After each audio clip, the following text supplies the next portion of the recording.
I would like to think that now, in a post-pandemic place, looking forward, what lies ahead for us. Over 50% of the population have received their first vaccine. However, I do have concerns, Taoiseach, and I would like to highlight here today. I'm sure you will agree that staff currently in construction, haulage, hospitality and many other industries is very difficult. Surely the apprentice scheme needs to be escalated and a system put in place now. Industries such like the haulage have huge concerns getting drivers into the future due to the delays at the ports, and the same is for other industries. My next concern is, and this was brought under your government in July 2018, the 2040 plan. And I want the people of Ireland here to know that you and your government and your coalition partners, Fianna Fáil and the Greens, are now responsible for 33% of the escalating costs for people in rural housing as the shortage of materials coming into this country. And I want them to know that Fine Gael, Fianna Fáil and the Greens are responsible for 33% of costings extra to them now going forward. Imported goods into Ireland since Christmas, most including steel, timber and hardware goods, have risen between 30 and 40%.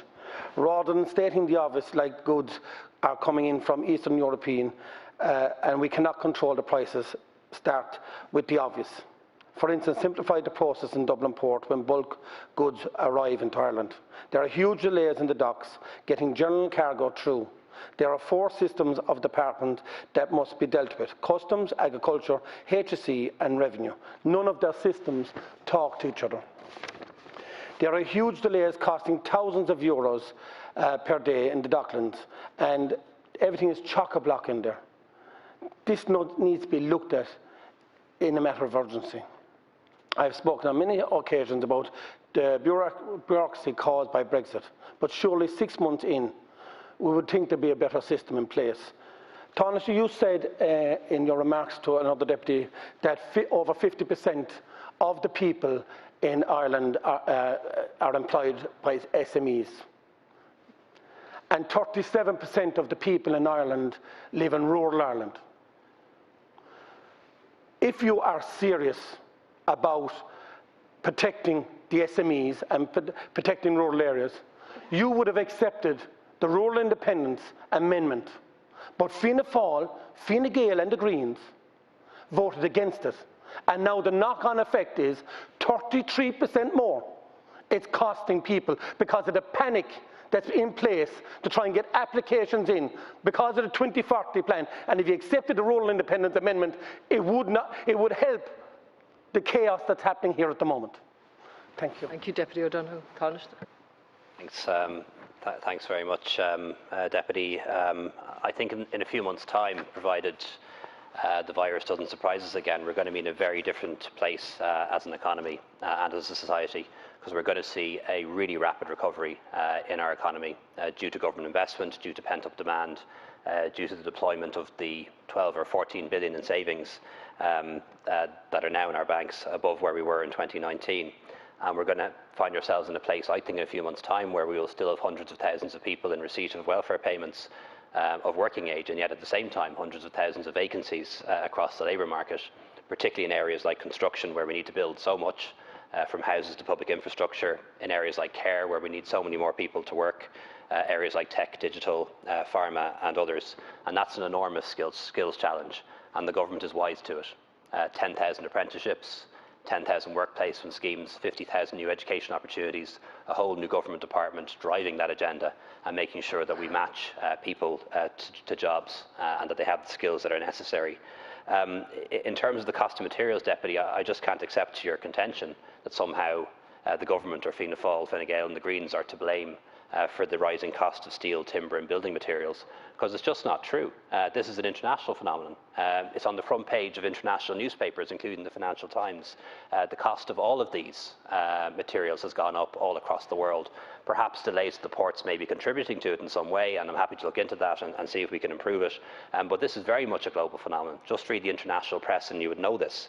And why is it happening? Lots of different reasons. First of all, government spending is rising all around the world. not just this government, other governments all around the world are engaging in a construction boom, are building infrastructure. That's driving up the cost of materials. The disruption of the pandemic has resulted in materials being produced less in some parts of the world, and as well as that, delays in distribution. And of course, cheap money. Central banks are printing money, giving out cheap loans to business and to government. And what happens when that happens? You have inflation. And you have the price of things that can't be printed, like steel, like property, like building materials, going up. And that's what's happening. And yes, it's a big problem, and if there's anything we can do about it in terms of improving things at the ports, we will. But to suggest that it's somehow caused by 3 political parties in Ireland, that we had the power or influence to increase global steel prices, really is absurd, Deputy. So, Donald. The first thing that you've done wrong is the felling licences. The second thing you've done wrong is the carbon tax. The third thing you've done wrong is voting against the Rural Independence Amendment to 2040 plan, which would have delayed the process of houses. Now people are panicking, which puts more on supply and demand. In summary, thank you for your thoughts, Taoiseach, but I don't want empty promises. Because like everything else, you always come back and say, I'll get back to you, but it doesn't happen. The truth of the matter is, and I'll give you, for instance, that happened 2 cases, one for myself and one for another business. 600 sterling worth of uniforms coming into this country, and revenue we're looking for 400 euros duty on those. £600 worth of for industry, hotel industry, and you were looking for 400 euros in taxes. I have stuff coming in to help outside dining for customers, and it's been held up in the port for a week due to one side not talking to the other. And these are due to be opened on the 7th of June for outside dining. That is the reality. And the reality is you don't have a clue about reality because you seem to be in a bubble. Thank you. Thank you. Well, Deputy, let me burst your bubble again. The government is not responsible for Brexit. Brexit is something that happened when the people in the United Kingdom decided they were going to leave the European Union. And that has consequences. It has consequences in terms of checks on imports into this country, and it has consequences in terms of the taxes that have to be levied. And filling licences, roofs of houses. Let the Taoiseach respond. And you know that was down to decision made on environmental grounds in the courts, and government is now responding to that. Carbon tax. But again, insulation, oil products. Let the Taoiseach respond, please. It's a definite feature of this House is that when people have to hear the truth or hear the facts, they get animated and start shouting. Apparently, according to the Deputy, we're responsible for Brexit and the taxes that accrue as a consequence of that.